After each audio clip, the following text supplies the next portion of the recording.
اعوذ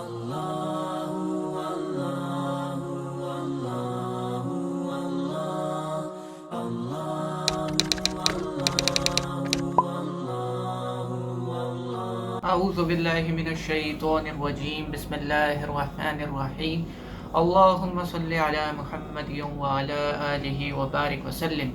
ناظرین، میں ہوں آپ کا ہوسٹ شاذیب سہیل، اور آج ہم رمضان کی سیریز کی چوتھی ویڈیو لے کر حاضر ہوئے ہیں، اور آج ہم بات کرنے جا رہے ہیں سحری کے اوپر۔ رمضان چونکہ رحمتوں کا مہینہ ہے، برکتوں کا مہینہ ہے، قرآن کا مہینہ ہے، تراویح کا مہینہ ہے، معافی کا مہینہ ہے، دوزخ سے رہائی کا مہینہ ہے، تو اس میں ایک جو روزے کے لیے ضروری چیز ہے وہ ہے سحری۔ سب سے پہلے تو قرآن پاک کی ایک آیت سے رمضان کی اہمیت کے بارے میں جانتے ہیں۔ اللہ تعالیٰ کا قرآن پاک کی آیت کا مفہوم ہے کہ اے ایمان والو، تم پر روزے فرض کیے گئے ہیں جیسے کہ پہلی قوموں پر فرض کیے گئے تھے۔ تو روزے کی فرضیت سے تو کسی کو انکار نہیں ہے، تو روزہ رکھنا ہے تو اس کے لیے ضروری ہے کہ اچھے طریقے سے سحری کر لی جائے۔ سحری سے متعلق حضور صلی اللہ علیہ وسلم کا ارشاد کا مفہوم ہے کہ حضور پاک نے فرمایا کہ تم ضرور سحری کرو، تم ضرور سحری کرو کہ تم کم از کم پانی ہی پی لو، پانی کا ایک قطرہ ہی پی لو، کیونکہ سحری کرنے والوں کے لیے اللہ تعالیٰ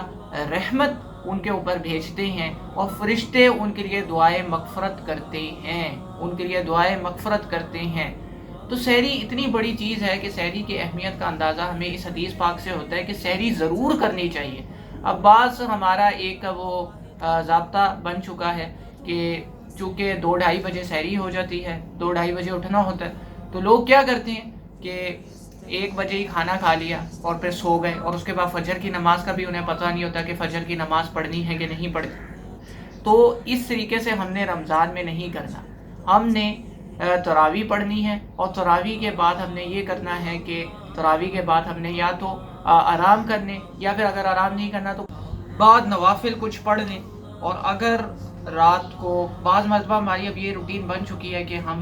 سحری سے پہلے سوتے نہیں ہیں، تو چلیں اگر آپ نہیں بھی سو رہے تو کم از کم آپ نے سحری ضرور اچھے طریقے سے کرنی ہے، سحری کو بالکل نہیں چھوڑنا۔ اور اگر آپ کا دل نہیں بھی چاہ رہا، کچھ بعض مرتبہ ایسے ہوتا ہے کہ انسان کا سحری میں کھانے کا دل نہیں چاہ رہا ہوتا، تو اس صورت میں آپ نے یا تو کوئی کھجور یا پانی ضرور پی لینا ہے کہ کم از کم اللہ تعالیٰ کا جو ایک سلسلہ ہے کہ اللہ تعالیٰ ان پہ رحمت فرماتے ہیں جو سحری کرتے ہیں، اور فرشتے ان کے لیے دعائیں مغفرت کرتے ہیں، تو ہم ان میں تو شامل ہو جائیں۔ تو یہ ہماری کیا کہتے ہیں سحری سے متعلق ویڈیو تھی۔ امید ہے آپ کو یہ ویڈیو پسند آئی ہوگی۔ اگلی ویڈیو میں ہم افطاری کے بارے میں ڈسکس کریں گے۔ السلام علیکم۔